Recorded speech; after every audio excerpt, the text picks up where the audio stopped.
한국에 요청하는 키트를 우선 지원하는 네 나라의 공통점은 무엇일까요? 그런데 아세안에서는 가장 교류가 많은 베트남이 아니고 인도네시아인 이유는 뭘까요?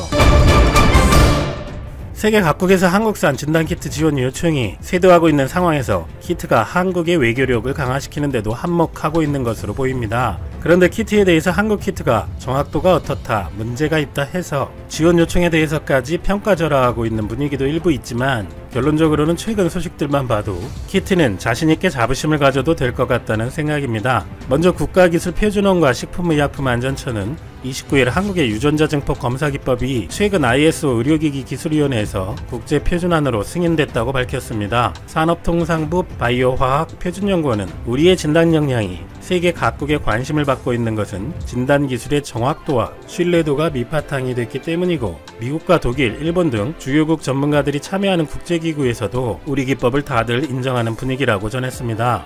그러면 해외 희망자들의 반응을 살펴보겠습니다. 외교부는 지난 27일 비공개 브리핑에서 한국산 방역물품과 관련 수출 요청이 31개국, 인도적 지원 요청이 30개국, 두 가지 모두가 20개국으로 공식 라인을 통한 경우가 81개국이고 민간 차원에서 협력을 진행하는 곳이 36개국인데 전부 합해서 117개국이다라고 밝혔습니다. 저런 외교 행위들에 대해 하나하나 다 공개할 수는 없으니 대중들에게 알려진 내용으로 판단해보면 미국 대통령과 스페인 총리, 캐나다 총리와 스웨덴 총리, 리투아니아 대통령 등도 우리 대통령과 전화통화를 하고 방역 노하우 공유나 진단키트 등 방역용품 지원을 요청했죠. 정상 간의 통화는 양국이 공개한 외교이고 자국 언론들에도 보도되는 사실인데 그 나라 대통령들이 이 시국에 무슨 이유로 전화를 할지는 뻔한 것이겠지요. 그리고 역시 외교부로 노르웨이와 네덜란드, 인도네시아 등의 장관들도 한국의 대응 방식을 높이 평가하고 용품 지원을 요청하고 있다고 합니다. 이렇게 한국에 키트를 달라는 나라들이 많은 이유는 세계 각국에 투입된 중국산 키트가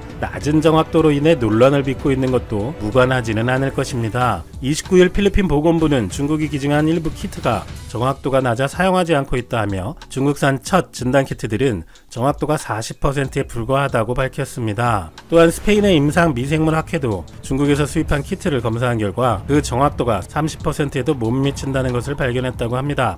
이에 마드리드 시정부는 사용 중단을 결정했으며 스페인 정부는 회사 측의 제품 교체를 요청했습니다.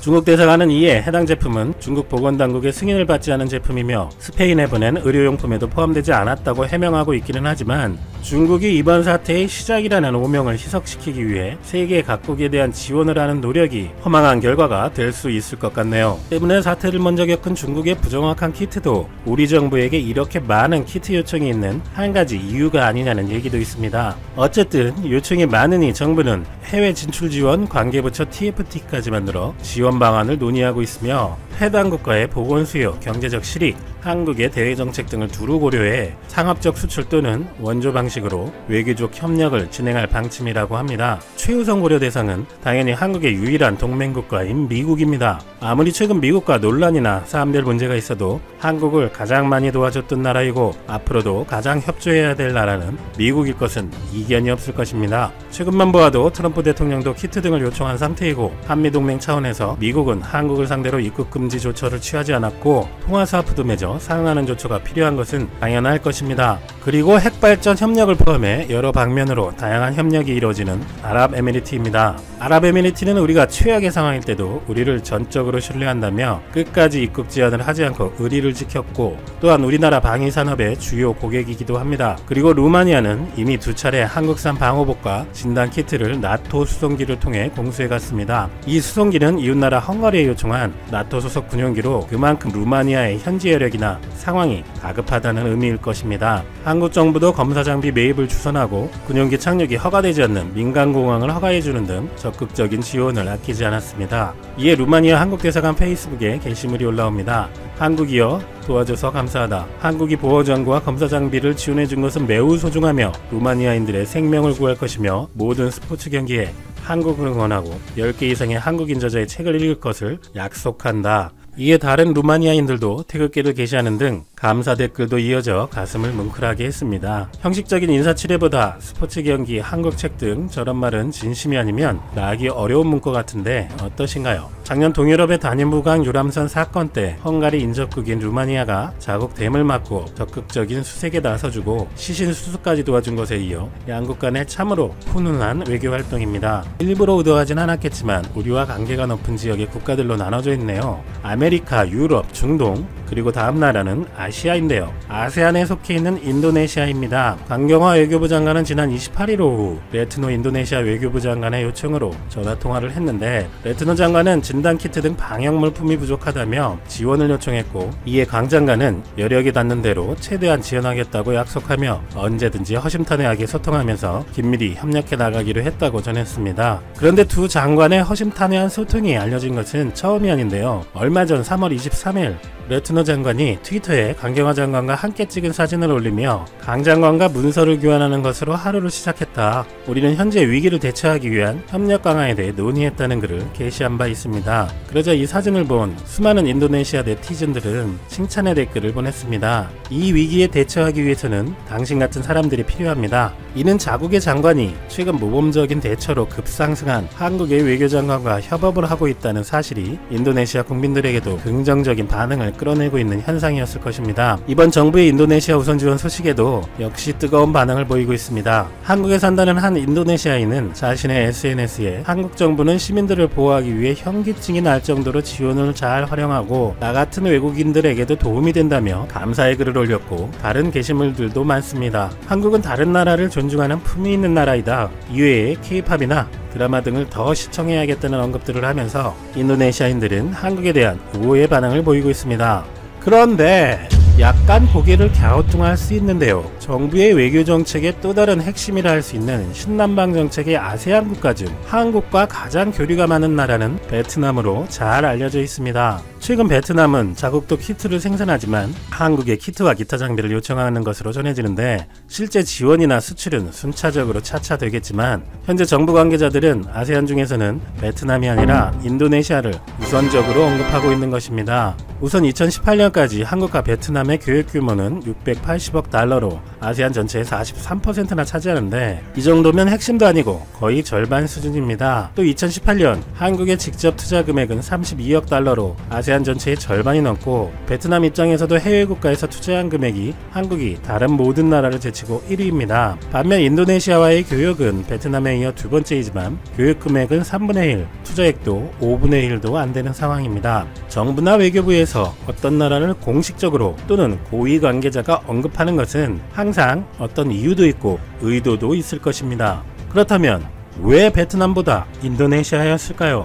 우선 신남방 정책을 최초 공식 천명한 것은 바로 2017년 11월 한 인도네시아 비즈니스 포럼에서 문 대통령이 기조연설을 하면서 시작되었습니다. 그리고 2019년 11월 바로 얼마 전에 한 아세안 특별정상회의가 부산 백스코에서 열렸고, 연이어 한 메콩 정상회의까지 한국과 아세안은 사흘에 걸친 대대적인 협력회의를 한 셈인데, 정부는 한국 정부가 중점적으로 추진하는 신남방 정책에 새로운 이정표로 만들겠다고 공언한 바도 있습니다. 그런데 정상회의 후 발표된 10대 성과를 보면 첫 번째가 한인리 포괄적 경제 동반자 협정, 두 번째가 인도네시아의 현대자동차 투자, 세 번째가 인도네시아 수도 이전 협력, 한국 대 아세안 10개국이 모인 후 발표한 10대 성과에 첫 3개가 모두 인도네시아 관련 내용입니다. 그리고 네 번째 스타트업 파트너십 구축도 사실상 인도네시아가 중심입니다. 한 아세안 정상회의 기간에는 한 아세안 스타트업 서밋이 동시 개최되었는데, 그 결과가 10대 성과에 포함된 것입니다. 참여 기업만 해도 인도네시아 스타트업 기업이 많이 포함되었었습니다. 인도네시아는 약 2억 6천만 명, 세계 4위의 인구, 29세의 평균 연령,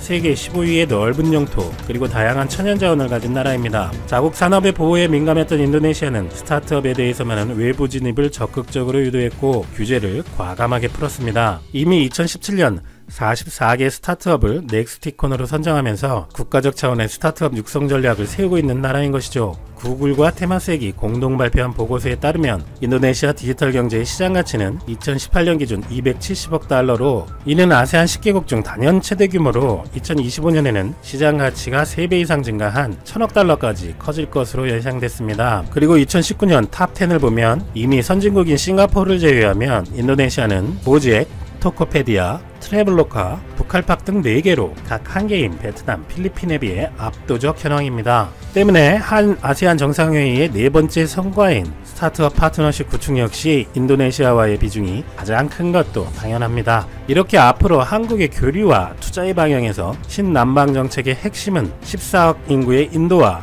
아세안에서는 교육 1위의 베트남이 아니라 인도네시아인 것을 잘 알 수 있습니다. 한편 시간을 과거로 돌려보면 이달 초 아세안 국가들의 한국발 입국 제한이 강화되었을 때 외교부와 장관은 상대국 장관들과 전화를 하고 아세안과 관계없는 주미대사까지도 미국 주재 아세안 대사들과 만나 한국에 대한 입국 제한 완화를 당부했었습니다. 이런 이례적인 상황을 두고 한 외교 전문가는 아세안 지역이 중요도가 높아지는데 교류가 끊기는 데 따른 한국의 절박한 대응이었고 베트남에서의 회항 사건과 한국인 입국자에 대한 조치 등이 문제화되면서 다른 아세안 국가들에게까지 영향을 미치지 않을까 노심초사했다고 전합니다. 당시 기준 한국에 대한 입국 금지 조치를 내린 아세안 국가는 말레이시아와 베트남, 싱가포르, 필리핀 등 4개국이었고 그중 필리핀은 외교부의 설득으로 전날부터 대구와 경북을 제외한 다른 지역에 대해서는 여행 금지 조치를 해제하였습니다.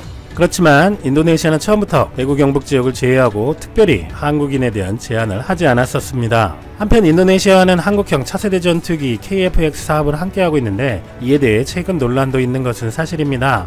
바로 KF-X 전체 개발비 8조 5천억 중 20%에 해당하는 1조 7천억 원을 인도네시아가 부담하기로 한 사업인데 지난해 초까지 2,200억 원만 내고 분담금 지급을 중단하고 있는 것이죠. 자국의 인프라와 인력 개발에 예산 지출을 우선시하다 보니 분담금을 지급할 여력이 없었다는 것이 인도네시아 측의 설명인데 최근 인도네시아가 F-35, 로키드 마틴의 F-16 전투기 구매 계획에 대한 얘기도 나오는 등 인도네시아가 단순 협상 차원에서 미루고 있는 건지 우리의 KF-X 사업 성공 여부를 의심하고 있는 건지 등 실제 의도를 알아봐야 한다. 그래야 우리도 플랜 B를 세울 수 있다는 의견이 있는 현 상황입니다. 인도네시아 국내적으로 조코 위도도 대통령과 수비안토 국방장관이 혼선이 있는 것이라는 얘기도 있지만 외교적으로 잘 관리해서 우리 KF-X 사업에 문제가 생기지 않도록 해야 하는데 이번 우선 지원도 그런 달래기용일 수도 있는 이유입니다. 한국에 대한 지원 요청이 쇄도하는 가운데 우선 지원 국가들인 미국, 아랍에미리트, 루마니아, 인도네시아 등은 모두 한국과의 협조관계가 좋았을 뿐만 아니라 우리가 어려울 때 의리를 지켰던 나라들이었습니다. 이번 사태로 세계는 우리만 알고 있던 한국의 역량을 알아보고 필요로 하고 있습니다. 그런 기회를 잘 살려 앞으로 외교에서도 현명하게 우리에게 도의를 지키고 도움을 주는 나라들과 협조관계를 발전시켜 나가야 될 것입니다. 지난해 1년 동안 전 세계에서 판매된 자동차 수는 8,601만 대, 이 중에서 1,083만 대를 판매한 독일의 폭스바겐 그룹이 세계 1위입니다. 2위는 르노-닛산 연합으로 1,082만 대, 토요타는 1,056만 대로 3위를 차지했네요. 폭스바겐 그룹이 보유한 브랜드로는 폭스바겐, 아우디, 벤틀리, 람보르기니, 포르쉐 등이 있고요. 기업 가치는 현재 100조 원에 육박합니다. 세계 1위 자동차 회사라 그런지 투자하는 스케일도 레벨이 다르네요. 지난해 1년 동안 전 세계에서 판매된 모든 회사들의 전기차는 총 126만 대로 절반 이상이 중국에서 팔렸습니다. 그런데 폭스바겐은 이보다 20배 더 많은 2200만 대의 전기차를 앞으로 10년 안에 판매할 것이라 선언하였습니다. 폭스바겐의 하버트 DS CEO는 폭스바겐은 미래의 주요 트렌드, 특히 기후보호와 관련한 책임을 지고 있다며 지구온난화를 늦추는 데 기여할 것이고 앞으로 수년 동안 수백만 명의 사람들에게 더 안전하고 더 깨끗하며 완전히 연결된 개인의 이동성을 제공할 것이라고 밝혔습니다. 그러면서 향후 10년 동안 70개의 새로운 전기차 모델들을 통해서 2200만 대를 판매할 것이라 전하면서 자신들이 사용한 배터리를 어느 기업으로부터 공급받을지 공개하였습니다. 폭스바겐이 선정한 회사는 총 5개인데요. 한국의 3대 배터리 회사죠. LG화학, 삼성 SDI, SK이노베이션이 모두 포함되었고 스위스의 노스볼트와 중국의 CATL사까지 채택되었습니다. 자, 이게 얼마나 대단한 것이냐면요. 여기 글로벌 전기차 배터리 시장 점유율을 보시면 중국이 절반 이상을 차지했고 한국은 11%에 불과합니다. 상위 10개 회사 중에서 1, 3, 7, 10위가 중국 기업들이고 2, 5, 8위가 일본 기업들이죠. 한국의 LG, 삼성, SK는 4위, 6위, 9위씩을 기록하였습니다. 세계 1위인 중국의 CATL을 제외하면 중국 기업들은 어느 곳도 폭스바겐의 선택을 받지 못했습니다. 일본의 기업들은 단 한 곳도 선택받지 못하였는데요. 특히 파나소닉은 후보에도 오르지 못하였습니다. 파나소닉이 만들고 있는 배터리는 원통형 배터리라고 해서 이 독일 차들은 쓰지 않고 있고요. 미국의 테슬라가 주로 사용하고 있습니다. 파나소닉은 세계 전기차 1위인 테슬라에게 이 독점으로 배터리를 공급해 왔는데 이마저도 LG화학에 뺏기면서 처참하게 무너지고 있죠. 이와 관련한 자세한 내용은 제가 3주 전에 업로드한 이 영상을 통해서 확인하시면 좋을 것 같습니다. 영상 아래 링크도 남겨 놓을게요. 따라서 이 점유율 20%로 세계 2위를 기록 중인 일본의 배터리 회사 파나소닉은 애초부터 폭스바겐의 후보 리스트에도 오르지 못했고 대신에 한국의 3대 배터리 기업 LG화학, 삼성 SDI, SK이노베이션이 수많은 중국과 일본 기업들을 모두 제치고 한 번에 선정되는 그야말로 잭팟을 터뜨렸습니다. 자, 그런데 여기서 이렇게 생각하시는 분들 분명 계실 것 같네요. 분명히 제목에서는 한국 기업들에게 올인하였다고 했는데 폭스바겐이 선택한 5개 기업 중 3개가 한국이면 100%는 아니지 않나? 라고 말이죠. 선택은 5개 회사를 하였지만 최소 앞으로 5년 동안은 한국 회사 3개에 올인할 것이 맞습니다. 지금부터 그 이유를 바로 설명드릴게요. 폭스바겐이 선택한 스웨덴의 노스볼트는 당장에 생산이 불가능하죠. 여기 폭스바겐이 공식 발표한 자료를 보시면 폭스바겐과 노스볼트가 50%씩 투자해서 이온 배터리 생산을 위한 합작 법인을 만들었다. 2020년부터 생산 공장을 만들기 시작할 것이고 2023년 말 혹은 2024년 초부터 생산을 시작할 예정이다. 스웨덴의 노스볼트는 5년 동안은 단 한 개의 배터리도 만들지 못한다는 것이죠. 자, 그러면 앞으로 5년간 한국의 삼성, LG, SK 그리고 중국의 CATL이 폭스바겐이 실제로 사용하게 될 배터리를 공급할 것이라는 소리인데 중국의 CATL은 현재 중국에만 배터리셀 공장이 있고 해외에는 없습니다. 독일에 하나 짓기로 했는데 2025년부터 가동이 가능한 것으로 6년 뒤에나 생산이 가능하다는 것이죠. 따라서 CATL의 배터리는 중국 시장에 판매되는 폭스바겐에만 탑재될 가능성이 매우 높을 것이라 예상이 되고 있는데요. 여기 중국에서 판매되고 있는 전기차 순위를 보시면 중국 전기차 브랜드들이 휩쓸고 있고 폭스바겐 모델이 여기 하나 있기는 한데 완전 전기차 모델도 아니고 하이브리드 모델입니다.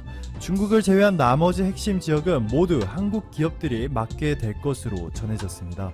우선 가장 빠른 성장이 예상되는 유럽에서는 LG화학과 삼성 SDI가 폭스바겐의 배터리를 공급하고 미국에서는 SK이노베이션이 주요 공급사가 될 것으로 알려졌습니다. 그런데 여기서 폭스바겐의 미하엘 요스트 제품 전략 총괄이 이런 발언을 합니다.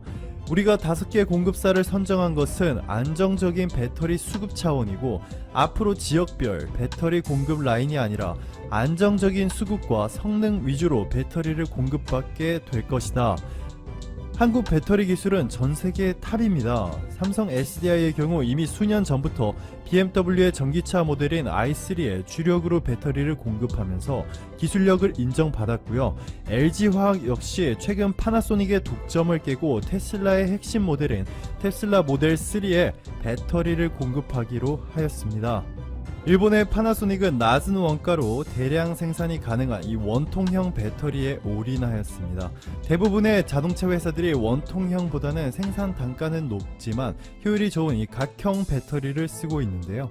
파나소닉은 테슬라에 납품하기 위해서 원통형에다가 올인했죠. 그런데 이 장기적으로는 공간 활용도가 매우 높고 가벼운 데다가 효율이 압도적으로 높은 이 파우치형과 현재 가장 많이 사용되고 있는 각형이 대세를 이룰 겁니다. LG화학이 파우치형을 주력으로 하고 있고 삼성 SDI가 각형을 주력으로 하고 있기 때문에 한국은 완벽한 콤비를 이미 보유하였습니다. 결국에는 한국 기업들이 일본 기업들의 파일을 전부 빼앗게 될 것이 너무나도 선명하게 보이죠.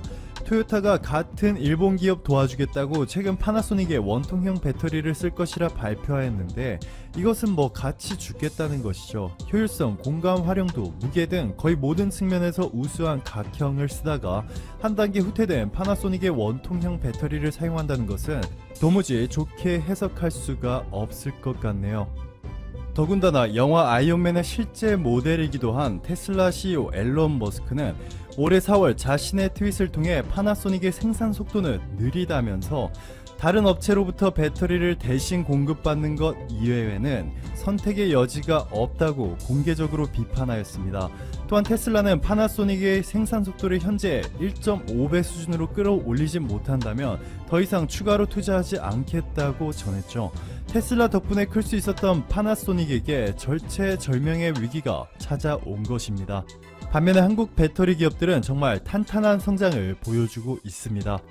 2017년 LG화학 5위, 삼성 SDI 7위, SK이노베이션은 탑10에 끼지도 못하였는데 올해 5월 이렇게까지 상장하였네요.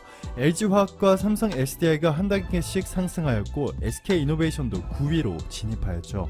또한 현재 보시는 이 통계 수치가 LG화학이 테슬라 모델 3에 배터리를 공급하기로 한 것과 이번에 폭스바겐이 삼성과 SK를 채택한 것을 반영하기 이전입니다. 중국의 비아디는 LG화학에 조만간 따라잡힐 것 같고 삼성 SDI와 SK이노베이션도 무난하게 5위 안으로 진입이 가능할 것 같네요. 미국 포틀랜드에 본사를 둔 글로벌 시장 조사 업체죠. 얼라이드 마켓 리서치에 따르면 전기차 배터리 시장은 매년 평균 17.2%씩 성장하여 2025년에는 100조 원 규모로 확대됩니다. 자동차 세계 최강국인 독일 기업이 한국의 배터리 3대 기업 LG화학, 삼성 SDI, SK이노베이션의 기술력과 가격 경쟁력을 높이 평가해 점점 사용량을 늘리고 있는 데다가 업계 1위인 미국의 테슬라까지 LG화학 배터리를 채택하는 등 이와 같은 스피드대로라면 결국에는 한국과 중국의 양강 구도로 글로벌 배터리 시장을 반반씩 나눠먹게 될 가능성이 매우 높아 보이네요. 기술력과 가격 경쟁력만 고려한다면 한국이 전세계 전기차 배터리 시장을 독점할 수도 있겠지만 지금 보시는 것처럼 전세계 총 전기차 판매 중에서 60% 이상이 중국에서 팔렸죠. 중국 정부가 다른 어느 국가들보다 더 적극적으로 전기차 상용화를 위해서 높은 보조금과